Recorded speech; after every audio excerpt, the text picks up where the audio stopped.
What's up, Minifigs? Welcome back to Hunter's Lego Room. Today we're checking out set number 71705, The Destiny's Bounty. This released back in summer of 2020 and retired in winter of 2021.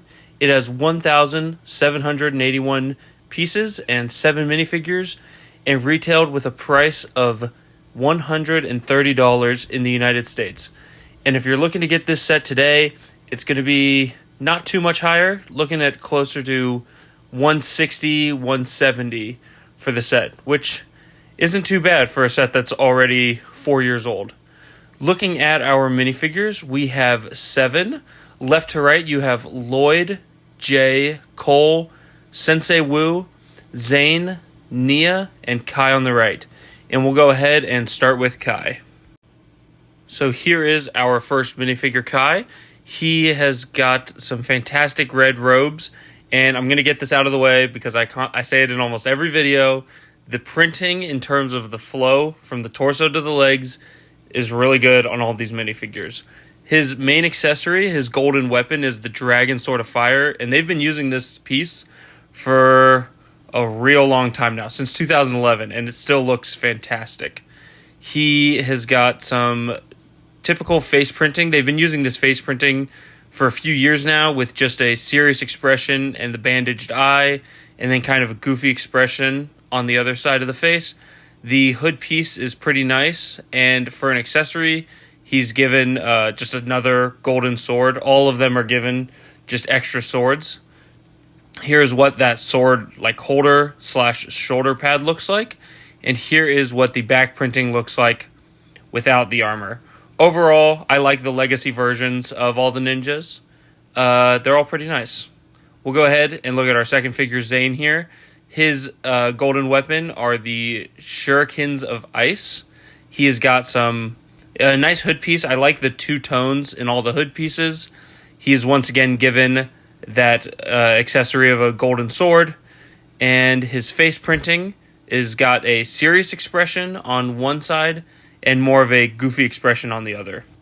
Here is what the back of the torso looks like. Just another symbol with some more of that dragon printing follow through. Here's what I believe the legacy version of all the ninjas are supposed to be based on, which is the dragon suits from the original run of the show. Just with that golden dragon motif.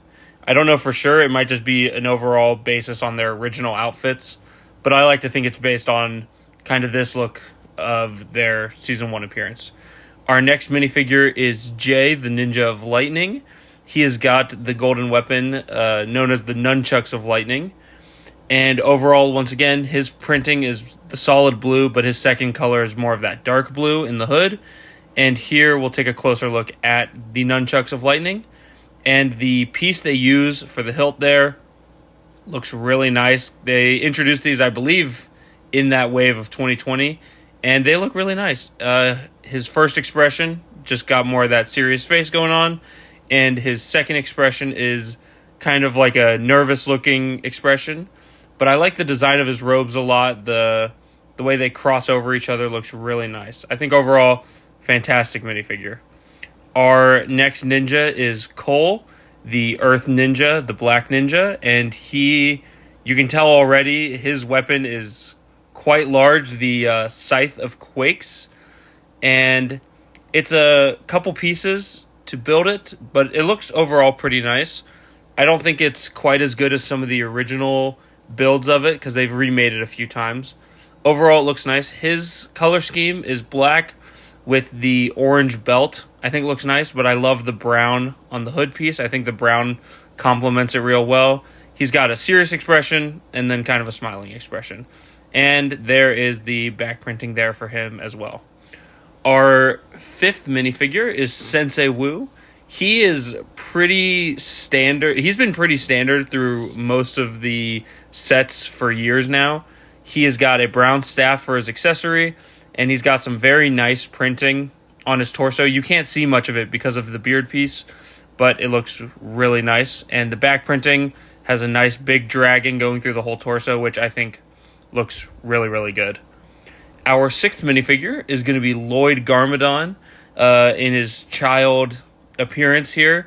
He has got a small weapon being I believe it's supposed to be a reference to the Fang blades from the show, if you've watched the Ninjago show.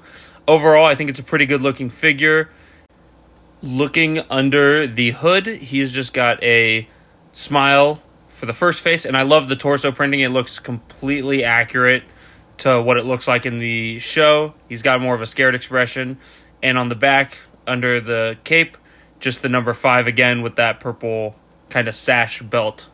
Our last minifigure is Nia, or Samurai X. She's got some fantastic red armor with some very nice gold printing. It's a little hard to see in the footage, but this is a great minifigure. She's got a very nice armor piece to kind of bulk her up a bit, and she also has a very nice helmet, and this is just made with 3 pieces here. The front mask part just comes off, just like this. It's pretty easy to pop off, and sometimes it can be a little difficult to get back on. But here's what that looks like without the mask, if you were wanting to know. She's got a kind of just a general smirk for her first expression, and her alternate face is just kind of a softer smile. But overall, it's pretty nice. Here's a quick look at the figure without the armor on the front, and then a quick look at the printing on the back. Overall, fantastic minifigure lineup for the set. I'm a big fan of everything they did. We'll now go ahead and get into our build itself, the Destiny's Bounty, which is the ninja's headquarters throughout much of the show. You have got just some overall fantastic colors here. The red, brown, dark brown, and black all come together here. Nothing like sticks out except for around the back here. You've got some Technic pins used in some of the mechanisms. Those are blue there, and those stick out a bit, as well as those red pins on the side there and around your sails on the front. You've got some more of those blue pins sticking through. But I don't think that they detract too much from the set overall. It's a fantastic looking ship. We'll start here with the sails. Your main function is that when you pull this lever here, the gears will pull these chains down and the sails lift up. The chains just run all the way to the top, so when you pull this big lever down, it pulls those together, which lifts the sails up. And it's a great feature. It looks really nice. My issue is right there. A lot of the time for me, the chains have been getting stuck. I went ahead and took apart and rebuilt this whole set to make this review just so I could refamiliarize myself with it. But this does happen a bit for me. I don't know if it's everyone's experience with it, but overall, I think it's a good-looking feature. Looking at the front of the ship here, you have a pretty well-built dragon head for the front of the ship, and it just has a bit of articulation there in the mouth and the neck. Right here is the bow of the ship, and you'll notice those pieces are in black while the rest of the ship is in that brown. I actually lost that whole front section and had to go. It took me a couple weeks to be able to find the pieces to recreate it, which was rough. Up on the top here, you have dual anchors, which you just have a spinning function there that can release them, and then if you keep spinning, it'll pull them right back up. Honestly, fantastic looking, fantastic feature there. And I love that they use the hot dog pieces for the anchors. They actually use a lot of them throughout the set. Looking here, just talking about the space here, you've got a decent amount of room for figures on the deck. Not too much here in the front, but in the center, we get a bit more room. You have some brown railing there as we move into the back, but right here, you've got more of those dragon hilts to do the railing along the front, which I really like. We'll go ahead and keep moving. In the middle here, you have a... okay, let's get that sail out of the way. We have a cannon here in the middle, just rotating. You have a little flame, and it is just a stud shooter, which we'll just demonstrate, as we always do. Thankfully, I was able to find that stud. You'll notice through here, you've got steps on both sides to get to the front of the ship and through there. And underneath the cannon, you can actually see a bit of brick down there. So if we'll pull this out, which issue for me is that it gets pretty stuck in place, this floor here, but it removes to reveal a whole secret compartment down here. You have some steps leading up on that end, and you have a bit of like a bit of light shining through there. You can see my finger maybe just a little bit. It's not perfectly sealed up or anything, but I don't think it needs to be. You have a small storage crate here, and you have a little training dummy, and that training dummy can hold like a sword or any weapon you want to give it, which is a pretty nice little build. Inside this storage crate, you have a few pieces. You have 2 extra shots for your cannon, and you also have this teal like slope piece, and honestly, I'm not sure what it's representing. If anybody has any ideas, I would love to hear it. Looking inside, you actually have a pretty good amount of space. I was able to fit 5 minifigs in here, and that was without even really removing much accessories, but you've got some more room, and you've got 2 clips there to hold any other accessories you'd like. But yeah, overall, you can fit a good amount in there. Moving into the back of the ship. Well, actually, no. First, we'll take a look and just show how much floor space you have on the upper deck. You have a good amount of studs where you can attach figures, and overall, as long as your figures aren't too loaded up with their golden weapons and all their extra accessories, you can fit all the minifigures out on the top deck, which I like. It's not quite as spacious as like the real ship is in the show, but I think it's good that you're able to fit so much on there. Going into the back here, you have some nice black shaping going around for the railing. You have a little hat on the back for some gold detailing, and this is what I believe is the rudder of the ship. I'm not too well versed on boats. If anybody wants to correct me, they can. You've got some sails or flags in the back, and you've got some windows here to the bridge of the ship, and just the coloring all around there looks really good. We'll go ahead and talk about the big fins on the back last. First, we'll go ahead, and this whole section is actually removable. It becomes its own little house almost. But first, we'll look at our bridge here. And inside, you have 2 little hidden compartments for weapons. You have that orange sword on one side. You have your steering wheel with some sticker pieces there. And it's pretty compact. You've got one lever here that doesn't actually do anything. And on the right side here, you have what I believe is supposed to be a map of Ninjago, just on a sticker there.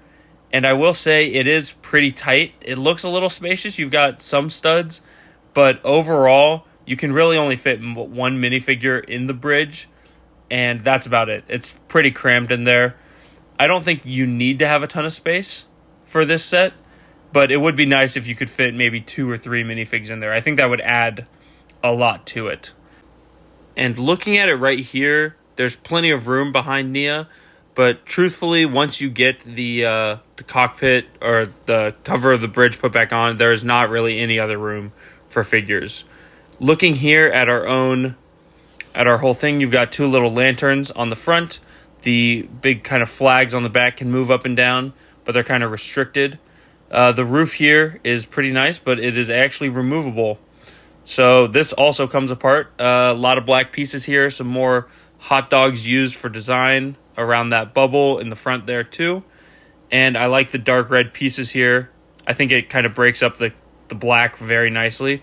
Now this also opens up, and once you get the roof opened, which pops open just like that, you have a pretty small object in here, but that can just be slid out. It's just held in by a clip. You have more clips on the side here to hold weapons, and if you open this up, you have some hidden shurikens in there, and all that wood detailing is just done with stickers.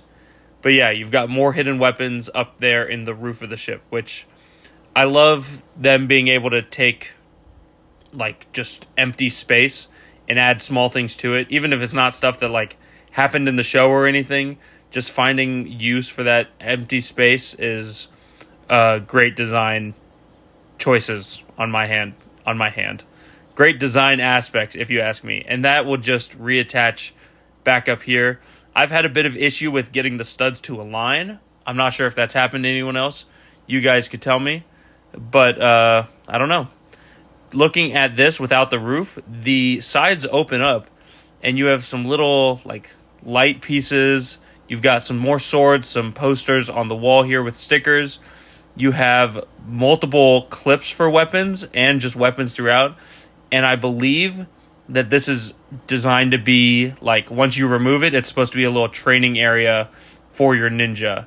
That's why that you've got all those extra weapons in there, and it can just be a separate playable little area for your team. And I love that. I think it's, again, another use of something you wouldn't see much. Now, going in here, the main thing about the Destiny's Bounty, if you've watched the show, you know that the ship flies. And the simple features to get that to work are you take your big engine fins on the side and you just tilt them downwards. And that is basically what the ship looks like when it flies. You have 2 thrusters here in the front there that pop out, and those are connected to those fins on the back. You tilt those fins back up, and the jets will go back in, and you pull them down, the jets will come back out again. And it's a pretty simple feature. It's maybe a little difficult to build it, but it's more so just aligning it right. But it's not too difficult. You just have Technic beams that run under the ship, and so when you tilt those down, it pushes the jets out. Pretty simple feature. Not too complicated when you build it. You just got to be careful. Overall, I think it's a great look. It's pretty simple. I don't think you need it to be super complicated. In the flight mode, usually the sails are up as well, so you just raise the sails, drop those fins, and now the ship's flying. You can just hold it on the bottom there. That's where I'd suggest holding it. You definitely have what we would call swoosh ability in our Star Wars sets. Just the ability to easily make it look like it's flying around and moving, which is not super important, but I like it. You've got your 7 minifigures, a nice sail feature here. You have 1,781 pieces. You've got a lot going on there. And this set nowadays, if you're looking sealed, is going to be around $160, maybe a little more. Used, it's actually looking right around retail price, which was $130, which is pretty nice. You've got that flying feature, multiple minifigs that you can knock over pretty easily, but maybe that's just me and how I review my sets. Overall, I'm definitely a big fan of the set. I've been a big fan of the Ninjago show ever since it came out, all the way back in 2011. If you are a big fan of the show, I'd say it's definitely worth picking up. If you aren't a fan of the show or you don't love the way this set is, you don't have to get it at all. They've released a few other versions of the Bounty, and they're all pretty good. Overall, I'd give this set maybe a 9 out of 10. The only thing that would really make it better, in my eyes, is if it was bigger. I think that's really all I've got for it. But let me know what you guys think of the set. Don't forget to like the video, share it if you want other people to see it, and subscribe if you'd like.